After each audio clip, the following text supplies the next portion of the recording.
Nous continuons la correction de l'exercice 3 du TD3 de mécanismes fondamentaux de la comptabilité, cours de Jean-Francis Horry, TD du campus des Comtes de Champagne à Troyes. Alors, dans cette seconde partie de l'exercice, vous deviez enregistrer au journal de l'entreprise Vanessa les 6 factures corrigées précédemment. Pour la première facture, celle du 11 février, donc Vanessa est le client qui achète un certain nombre de produits. La facture comporte une remise, de la TVA et évidemment le montant net à payer. L'enregistrement est donc extrêmement simple puisque sur une facture de doigt, c'est-à-dire la facture émise au moment de la vente, la remise ne fait pas l'objet d'un enregistrement particulier, il convient simplement d'enregistrer le montant net commercial dans le compte vente de marchandises chez le vendeur et dans le compte achat de marchandises chez l'acheteur, comme c'est le cas ici. Donc l'enregistrement est le suivant, on utilise au débit le compte 607 achat de marchandises pour le montant net commercial 24 250. La TVA est évidemment une TVA déductible pour l'acheteur, donc 44 566 TVA déductible sur autres biens et services pour le montant de 4 850 €, et le total TTC net à payer sera à régler au fournisseur, puisque vous avez la petite information en bas de la facture, règlement par chèque à réception du relevé mensuel. C'est donc un fournisseur qui établit une fois par mois le relevé, la liste complète de toutes les factures adressées à un client durant le mois, et le client paye en une fois toutes les factures du mois.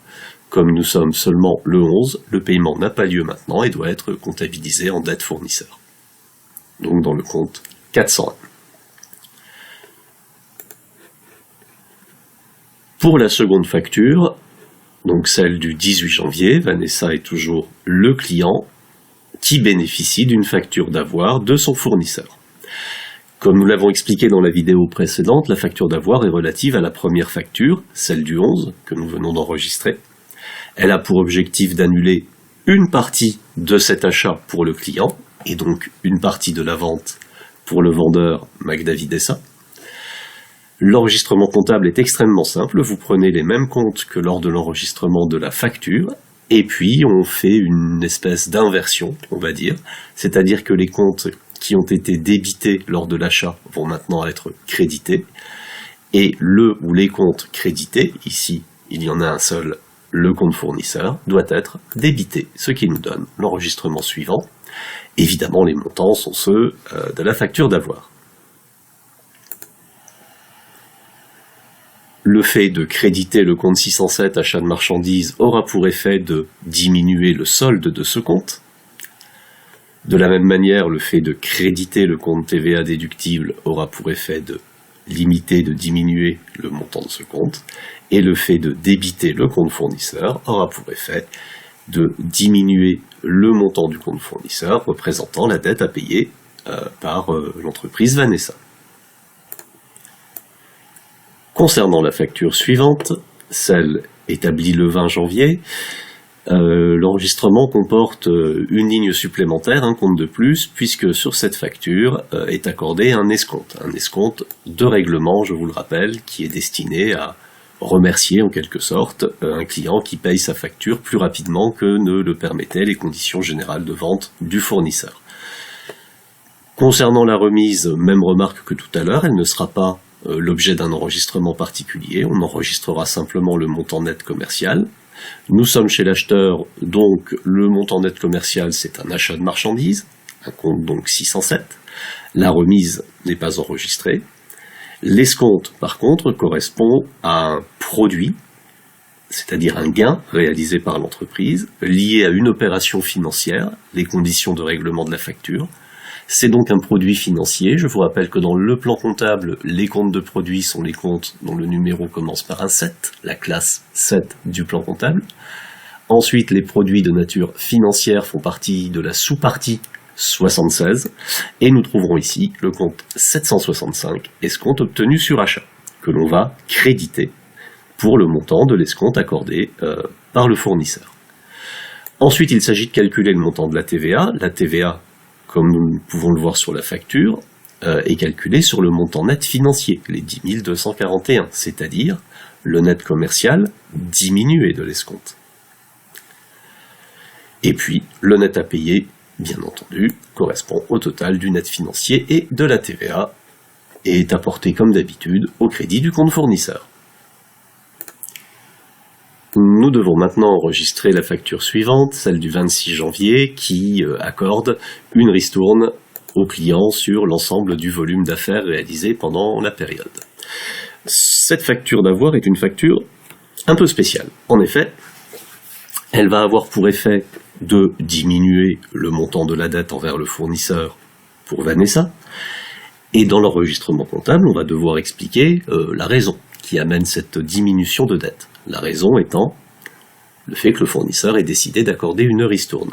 Cette ristourne n'ayant pas été mentionnée sur les factures de doigt, les factures établies lors des différents achats réalisés par Vanessa auparavant, le montant de la ristourne, c'est-à-dire le total, 3 267,20 €, va devoir figurer dans un compte un peu spécial, le compte rabais, remise, ristourne obtenu sur achat de marchandises, au crédit. Notez bien la particularité de ce compte, c'est un compte de charge de la classe 6, mais que l'on fait évoluer au crédit, puisque son objectif sera de diminuer le total des charges de l'exercice lors de la réalisation, par exemple, du compte de résultat. De manière générale, en comptabilité, un compte portant le chiffre 9 en troisième position est un compte qui fonctionne, je mets des guillemets à ce que je dis, de manière inverse des comptes de sa classe de compte. Ensuite, rien de particulier, on va également créditer le montant de la TVA déductible, puisque le total des achats aura diminué pour l'acheteur Vanessa. Il est logique que le total de la TVA qu'elle peut déduire concernant ses achats soit lui aussi diminué dans les proportions de la ristourne accordée. Et l'ensemble donc, de la ristourne hors taxe et de la TVA, c'est-à-dire le montant net à votre crédit apparaissant sur la facture d'avoir, va venir au débit du compte fournisseur pour diminuer le solde du compte fournisseur et donc pour diminuer la dette de Vanessa envers le fournisseur McDavid. Pour terminer, nous allons voir les deux factures de vente établies par Vanessa. Tout d'abord, la facture du 22 janvier, qui, d'un point de vue des calculs, ne présentait aucune difficulté, comporte au niveau de l'enregistrement comptable une petite subtilité qui est la présence de la facturation de frais de port. De manière générale, tout ce qui est facturé par une entreprise correspond à des produits. Le montant brut de la vente correspond tout simplement à de la vente de marchandises. Donc ici, on va utiliser le compte classique 707 vente de marchandises. Les frais de port, par contre, correspondent à une facturation, non pas des marchandises, mais d'un service.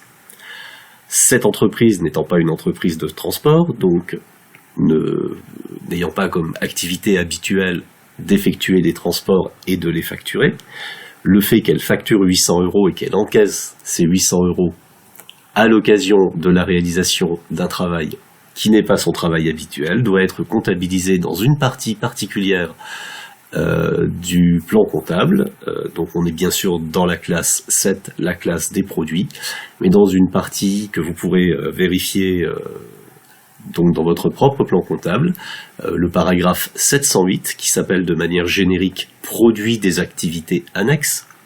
L'intitulé est suffisamment parlant, des produits, des gains réalisés par l'entreprise en réalisant des activités qui ne correspondent pas à son activité habituelle. À l'intérieur de ce compte 708, on trouvera une division du compte, le 708.5, dont l'intitulé correspond précisément à la situation qui est la nôtre, port facturé. Ensuite, la TVA, évidemment, se calcule sur l'ensemble du prix des marchandises et des frais de port. Je vous rappelle que la TVA, elle est due sur les ventes de biens et sur les ventes de services. Donc l'ensemble est soumis à TVA. La TVA, pour Vanessa, doit être collectée pour être plus tard reversée au Trésor public. On utilisera donc, le compte 44 571 TVA collecté.